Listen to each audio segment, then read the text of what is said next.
বিরতির পর ফিরে এলাম। এবার যে খবরের দিকে নজর রাখবো সেটা হচ্ছে যে 51% প্রায় এখনো পর্যন্ত বলা হচ্ছে যে ভোট পড়েছে। আমি জানবো কোহিনুর কতটা সন্তুষ্ট? আর 3টে বাজে, মানে আর রাফলি 3 ঘন্টা বাকি। আমরা এক্সপেক্ট করছি যে ওখানে 85% পোলিং হবে। যত পোলিং হবে আমাদের ফেভারে হবে, আমরা তত কমফোর্টেবল মার্জিনে জিতবো। তো পোলিং আর একটু কম হচ্ছে। আসলে তাপদাহ একটা ব্যাপার চলছে। আমি শুনেছি একজন সিপিআইএম এর কর্মী ধূপগুড়িতে মারা গেছেন সানস্ট্রোক হয়ে। তো সেটা একটা সমস্যা আছে, যে একটা রোদ আছে। তো আমার ধারণা আর ঘন্টাখানেক মধ্যে 4:30 4টে 4:15 পর থেকে স্পিডটা আরো বাড়বে এবং এটা 80-85-তে গিয়ে ঠেকবে। আমি আসবো মানবদার কাছে। মানবদা, সেটা হচ্ছে যে কংগ্রেস তো একটা ব্যাপার আছে যে যেখানে বলা হচ্ছে যে কংগ্রেস কোথায়, সেই প্রশ্নটা কিন্তু বামেদের জন্য আসছে যে তৃণমূল বিজেপি বাইনারি যেটা আছে সেটাতে কি বামেরা একেবারেই কোথাও নেই? তা তো হারিয়ে যাচ্ছে যেটা দেখা যাচ্ছে। পদভাবে আমি দেব, রথভাবে আমি, মূর্তিভাবে আমি দেব, হাসে অন্তর্জামী। এখন ঘটনাটা হচ্ছে যে আপনি যদি ওখানে দেখেন তৃণমূলের প্রার্থী বাসুনিয়া কোচবিহারের ক্ষেত্রে প্রার্থীকে বোঝা যাচ্ছে না। বাসুনিয়া না উদয়ন গুহ, সকাল থেকে উদয়ন গুহ যেইভাবে থানার ভেতর ঢুকলো, থানাতে গিয়ে আইসিকে ধমকালো, সে মনে হচ্ছে পাড়ার ক্লাব থেকে আইসিকে বলছে বেরোতে হবে, পুজোর ভাসান যাতে এখন কেন বেরোলো না। আর অন্যদিকে নিশীথ প্রামাণিক বাড়ি থেকে বেরোলেন। আমি কিছুক্ষণ আগে একটা জায়গায় জানিয়েছিলাম যে নিশীথ প্রামাণিক বাড়ি থেকে বেরোনোর পরেই গন্ডগোলের মাত্রা বাড়বে। ইতিমধ্যে 476-এর কাছাকাছি অভিযোগ জমা পড়েছে। আর ওই আমাদের রাজ্যপাল আছেন, পিস রুম বানিয়ে রেখেছেন। পিস রুম, আমি জানি না পিস রুমটা মানে এই রাজ্যের নির্বাচনে যে পরিস্থিতি, সেই পরিস্থিতি থেকে নিজেকে বাঁচিয়ে রাখার জন্য ওই শান্তিঘর বানিয়েছেন কিনা। তো ওই শান্তিঘরে নিশীথ প্রামাণিক, উদয়ন গুহ যেই হোক, তারা তো ঘুরছেন, তারা তো গ্রাউন্ডে রয়েছেন। আচ্ছা, মানে সিপিএম মারামারিতে নেই, এটা হচ্ছে সিপিএম এর সবচেয়ে বড় তৃণমূল বিজেপি বলছে সিপিএম তো এই ট্র্যাডিশনটা শুরু করেছে। না, এটা তো সিপিএম এর বিরুদ্ধে, বামপন্থীদের বিরুদ্ধে লাগাতারই আক্রমণ চলছে। আরএসএস বিজেপির একটা প্রচার যে সিপিএম কে আপনি ভোট দিয়ে কি করবেন, সিপিএম মার্কেটে নেই। তাই এরাও তো আসাম, মিজোরাম, নাগাল্যান্ড এরাও কোথাও নেই। তাই বিজেপিকে ভোট দিয়ে কি দরকার আছে? সিপিএম এর বিরুদ্ধে কি প্রচার করেছে? আচ্ছা, আমি একটা প্রশ্ন করি যে ইতিমধ্যেই সিপিএম এর কর্মী রাস্তায় থেকে ওখানে কোনো বুথে সিপিএম বা কংগ্রেসের কোনো কর্মী কোনো বুথে নেই দেখাতে পারবেন, কিন্তু দেখাতে পারবেন যে বিজেপির বুথে এজেন্ট নেই, কিন্তু সিপিএম এর এজেন্ট আছে, বুথে এজেন্ট আছে, ইলেকট্রাল এজেন্ট আছে। খোঁজই নেই। আচ্ছা, 2 নম্বর বিষয়, একজন মানুষ গরমের প্রবল দাপদাহে একজন সিপিএম কর্মী মারা গেছেন ওখানে, খুব দুঃখজনক মারা গেছেন। তো আপনারা কি চাইছিলেন? যে এই লড়াই মানুষকে ভোট দেওয়া থেকে বিরত রাখতে হবে, যেন তেন উপকারে। আপনারা 2 ফুলের মধ্যে পার্থক্য খুঁজবার চেষ্টা করছেন। আসলে এই লড়াইয়ের মধ্য থেকে ওখানে বিচ্ছিন্নতাবাদী সংগঠন আলিপুরদুয়ার, কোচবিহার, জলপাইগুড়িতে গোর্খা জনমুক্তি মোর্চা, তারপর আপনার দাঁড়িয়ে কামতাপুরি লিবারেশন পার্টি, এদেরকে যুক্ত করে নিশীথ প্রামাণিকরা রাজ্যভাগে চক্রান্ত করে উস্কানি দিয়ে দাঙ্গা লাগিয়ে ঝামেলা তৈরি করে মানুষকে ভোট থেকে বিরত রাখছে। আসলে যে পরিমাণে ভোট এখনো পর্যন্ত পড়েছে ওই অঞ্চলে এখনো পর্যন্ত আরো বেশি ভোট পড়ার কথা ছিল, এবং যারা বলছে 80-85% ভোট পড়বে, আমার একটা প্রশ্ন যে এখনো পর্যন্ত যে ভোটের হার 51-তে গিয়ে ঠেকে আছে, ঘন্টা 2-এর মধ্যে সেই ভোট 85-তে পৌঁছাবে, তাহলে কোথাও একটা জায়গা তৈরি হয়ে নেই তো যে এই ভোট আসলে আঙুলের ডগায় বসে আছে বিজেপি অথবা তৃণমূল? লড়াইটা দিচ্ছে না কেন, তারা নামছে না কেন? তারা, আমরা যদি দেখি এই 3 জেলাতে কিন্তু একটা সময়, যদি জলপাইগুড়ি বলি, সেখানে ছোট ফুল আর বড় ফুলের 2 ভাইয়ের লড়াইয়ে কেন সিপিএম বহিরাগত হয়ে লড়াই করতে যাবে বলুন তো? মানুষ ওখানে ঠিক 2009 নির্বাচন নির্বাচন হচ্ছে, ভোটের ফল, ভোটের রেজাল্ট বেরোলে নিশ্চয়ই আপনারা দেখতে পারবেন যে সিপিএম ওয়াক ওভার দিয়েছেন আর রায় সিপিএম এর পক্ষে গেছে।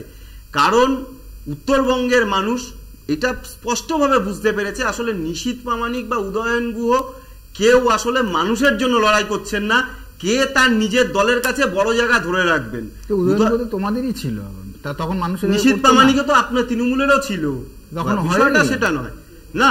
আপনি সেই সময়ের ইতিহাস যদি দেখতে পারেন, আপনি দেখান কোথাও যে উদয়ন গুহ যতদিন বামপন্থী রাজনীতির সঙ্গে যুক্ত ছিল যে কোথাও উদয়ন গুহর এই দৌরাত্ম, এই ঔদ্ধত্যতা আপনি দেখান কোন একটা ভিডিওতে, কোন একটা জায়গায়, পারবেন না আপনারা দেখাতে। আসলে আপনাদের কাছে বোঝারটুকুনি। এবং আমি একটা কথা বলে একেবারেই আবারও সরাসরি নজর রাখবো মুখ্যমন্ত্রী মমতা বন্দ্যোপাধ্যায় জনসভার দিকে। আমরা দিল্লির থেকে ভিক্ষে নেব না, দিল্লি আমাদের কাছে, আমরা দিল্লির কাছে টাকা পাই, দিল্লি আমাদের কাছে টাকা পায় না। এটা বাংলার মানুষের টাকা, এটা মাথায় রাখবেন। বাংলার আবাস যোজনায় 11 লক্ষ নাম পাঠানো হলো, একজনকেও বাড়ি দিল না, তাও সব টাকা ওদের নয়, অর্ধেক আমাদের, অর্ধেক দিল্লির। মানে রাজ্য থেকে 7 লক্ষ টাকা, 7 লক্ষ কোটি টাকা তুলে নিয়ে যায়। 6,84,000 কোটি টাকা তুলে নিয়ে যায়। আমরা এখনো 1,74,000 কোটি টাকা ওদের থেকে পাই। তাই আমরা সিদ্ধান্ত নিয়েছি এই বছরের শেষের দিক থেকে 11 লক্ষ লোক তার বাড়ি করবার টাকা পাবেন। প্রথম কিস্তি পাবেন বছরের শেষের দিকে, তারপরের কিস্তি পাবেন যেই কাজটা শেষ হয়ে যাবে, দ্বিতীয় কিস্তি পাবেন, অর্থাৎ 1,20,000 টাকা করে পাবেন যারা 11 লক্ষ বাড়ির জন্য অ্যাপ্লাই করেছেন। বিজেপির এখন নতুন নাটক শুরু হয়েছে। হঠাৎ বলছে बीजेपी कॉल सेंटर से फोन कर रहा है, अरे डेटाটা পেল কোথায়? আমাদের থেকে। আমরা সেন্ট্রালকে জমা দিয়েছিলাম টাকার জন্য, আমাদের টাকা দাও। ওটা দিয়ে দিয়েছে बीजेपी पार्टी ऑफिस के। तारा फोन करे बोलছে आप नाम लिखाओ अगर आवास चाहिए तो। 3 साल तुमको देने का टाइम नहीं मिला, 10 साल बीत गया, टाइम नहीं मिला, और चुनाव का टाइम में तुम एप्लीकेशन मांग रहा है, तुम भीख मांग रहा है, ये बातों पे वोट मांग रहा है। तुमको तो शर्म आना चाहिए। लज्जा लज्जा बीजेपी, लज्जा लज्जा लज्जा लज्जा लज्जा घृणा भय 3 থাকতে নয়। আজকে 10 বছর হয়ে গেল মোদী সরকার। আপনারা বলুন মা বোনেরা, 15 লক্ষ টাকা সবার অ্যাকাউন্টে জমা দেব বলেছিল কি বলেনি? क्या बोला था कि नहीं बोला था? बोलेছিল 1 लाख दिया, देने से बोलो दिया, नहीं देने से बोलो नहीं दिया, जोर से। 1 लाख दिया,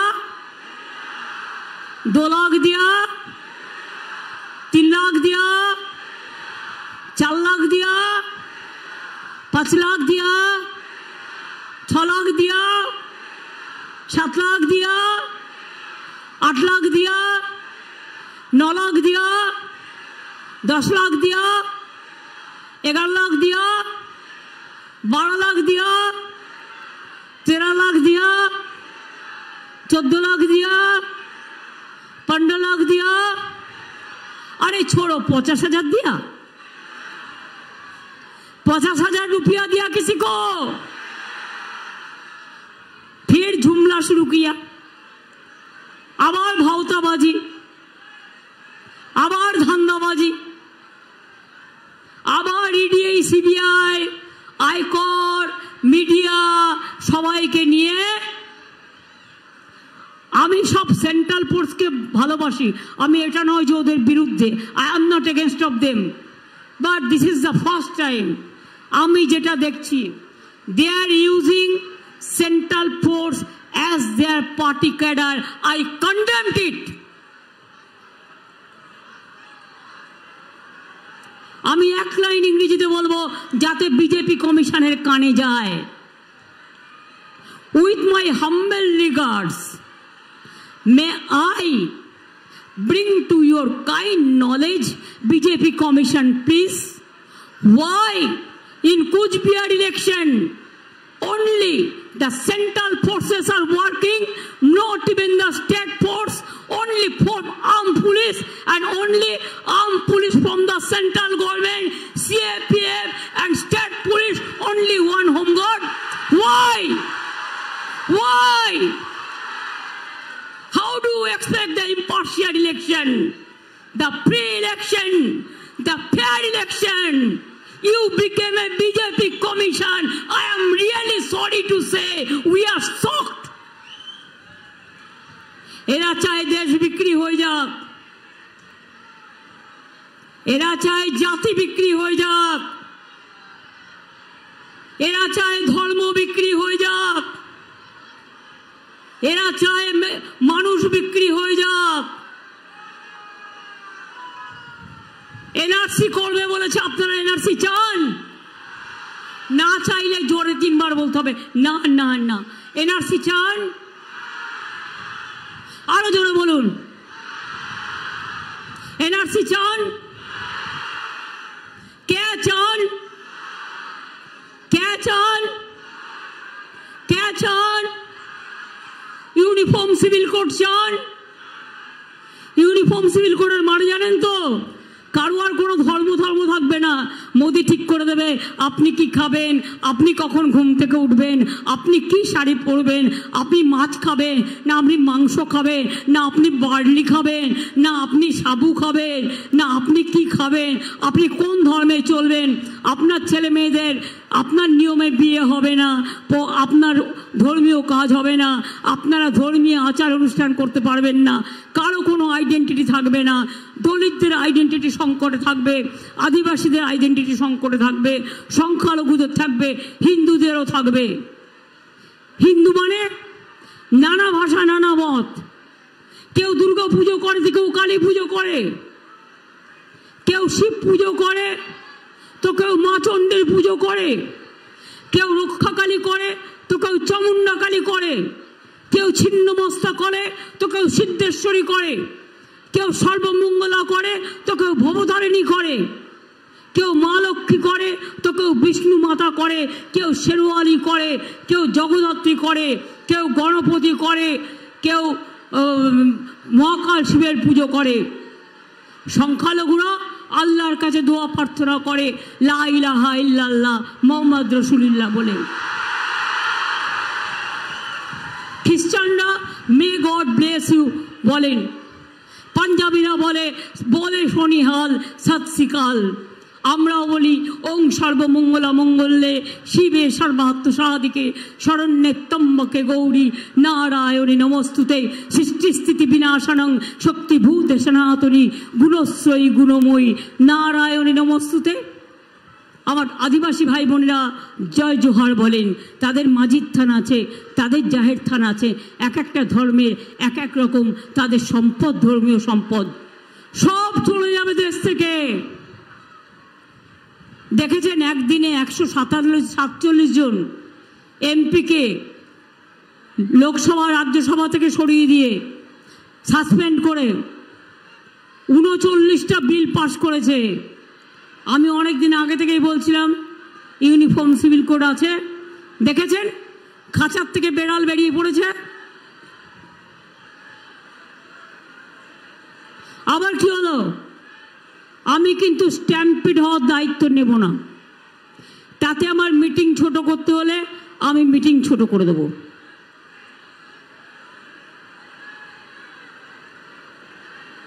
আমি আপনাদের সকলকে বলবো, খলিলুর সাহেব তাহের আমাদের এমপিরা জানপান লড়াই করেছে পার্লামেন্টে, এবং আগামী দিনেও যাতে বাংলার হয়ে আওয়াজ তুলতে পারে বিজেপি হাটাও দেশ বাঁচাও, সেই জন্যেই জোড়াফুল চিহ্নে খলিলুরকে ভোট দেবেন, মুর্শিদাবাদে আবু তাহেরকে দেবেন, ওদিকে আমাদের বহরমপুরে ইউসুফ পাঠানকে দেবেন, আর দক্ষিণ মালদায় প্রসূন মুখার্জি চিরকাল কাজ করে গেছে প্রশাসনে, তাকে দেবেন। এটা আপনাদের কাছে আমার আবেদন থাকবে। আর দক্ষিণ মালদায় শাহনাজ আছে, ভাই শাহনাজ, ওকে দেবেন। এটা আপনাদের কাছে আমার আবেদন থাকবে। একটি ছেলে বিদেশে পড়াশুনো করে যদি অন্য লোকেরা বিদেশে পড়াশুনো করে এসে ভোটে দাঁড়াতে পারে, তাহলে আপনাদের ঘরের ছেলে বিদেশে পড়ে এসে কেন ভোটে দাঁড়াতে পারবে না? তাই সে সমস্ত কিছু ছেড়ে দিয়ে চলে এসছে আজকে জনসেবার জন্য। তাই আপনার আপনাদের সকল